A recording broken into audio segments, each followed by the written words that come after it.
membesarkan kerajaan-Mu.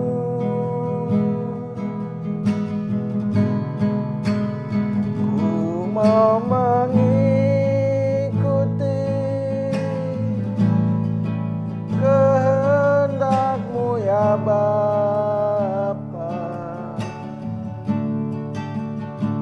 Ku mau selalu menyenangkan hati-Mu. Ku mau selalu,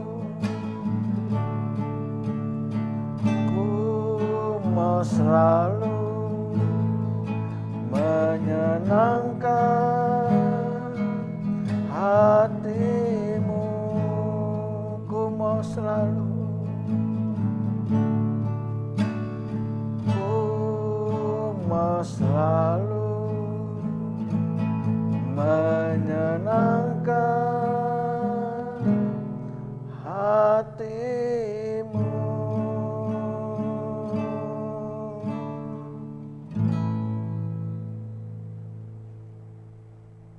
Shalom saudara. Hari ini saya mau berbicara tentang privacy. Supaya saudara tahu bahwa di dalam hidup ini ada hal-hal yang bersifat pribadi yang kadangkala tidak perlu kita umbarkan. Kenapa saudara? Karena privacy itu melindungi. Dan ingat, keterbukaan itu tidak selalu baik. Walaupun ke orang terdekat, bahkan keluarga kita. Jadi saudara, Markus 1 ayat 44 berkata begini, ingatlah, jangan engkau memberitahukan apa-apa tentang hal ini kepada siapapun, tetapi pergilah, perlihatkan dirimu kepada imam, dan persembahkanlah untuk pentahiranmu persembahan yang diperintahkan oleh Musa sebagai bukti bagi mereka. Nah, saudara, seringkali, kenapa kita seringkali tanpa kita sadari, di dalam hidup kita, kita seringkali mengalami konflik. Konflik dari sebuah kesalahpahaman.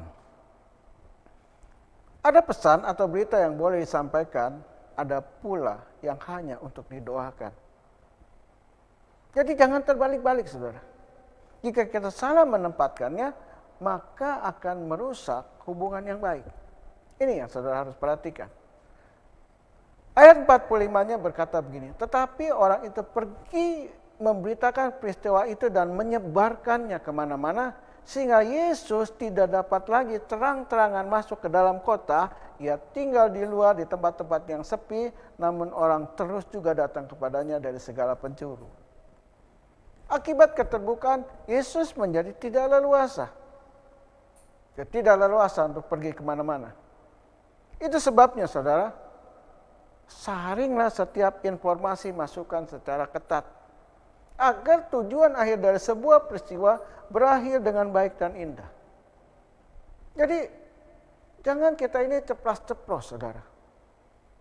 Ya, kita sampaikan berita secara serampangan, kita nggak pernah pilih-pilih, sehingga saudara, akibatnya bukan hal yang baik, tapi hal yang tidak baik yang kita alami.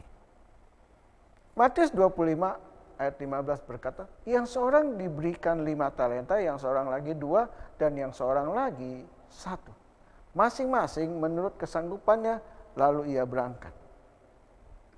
Kenapa ada kelompok murid 12 orang, ada kelompok murid 120 orang, dan juga kelompok murid yang 500 orang? Kenapa saudara?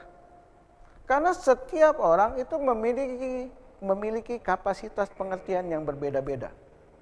Memiliki kapasitas ukuran yang berbeda-beda. Demikian pula saudara dan saya, kita sebagai hamba-hamba Tuhan.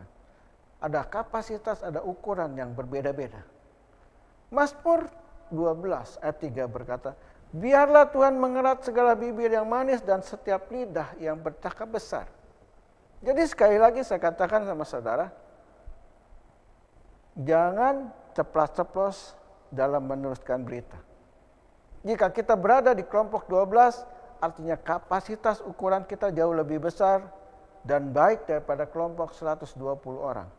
Itu sebabnya jangan kita berperilaku seperti kelompok 120, apalagi seperti kelompok 500 murid. Nah, saudara akan mengalami masalah. 1 Korintus 3 ayat 5 berkata begini, jadi apakah Apolos, apakah Paulus, pelayan-pelayan Tuhan yang olehnya kamu menjadi percaya, masing-masing menurut jalan yang diberikan Tuhan kepadanya. Saya melihat kenapa suka terjadi perpecahan di gereja. Sebab seringkali kita keliru menganggap semua orang memiliki kapasitas ukuran yang sama. Ingat baik-baik saudara, kemampuan, daya tangkap yang sama. Jadi pembagian tugas dan kelompok bukan menganaktirikan, melainkan agar tatanan berorganisasi menjadi baik dan teratur. Hari-hari ini saudara, ada persahabatan sesama pelayan Tuhan. Tadinya akrab, baik. Hanya gara-gara salah perkataan, salah penyampaian, ribut. Akhirnya pecah. Nah ini yang saudara harus renungkan.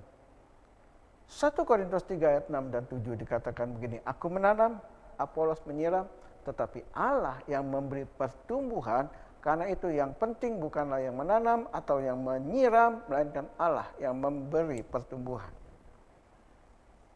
Jadi saudara, kesatuan tubuh Kristus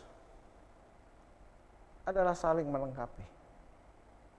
Ingat saudara, tidak ada satupun yang berjasa, yang bisa membuat orang itu bertobat dan percaya kepada Yesus.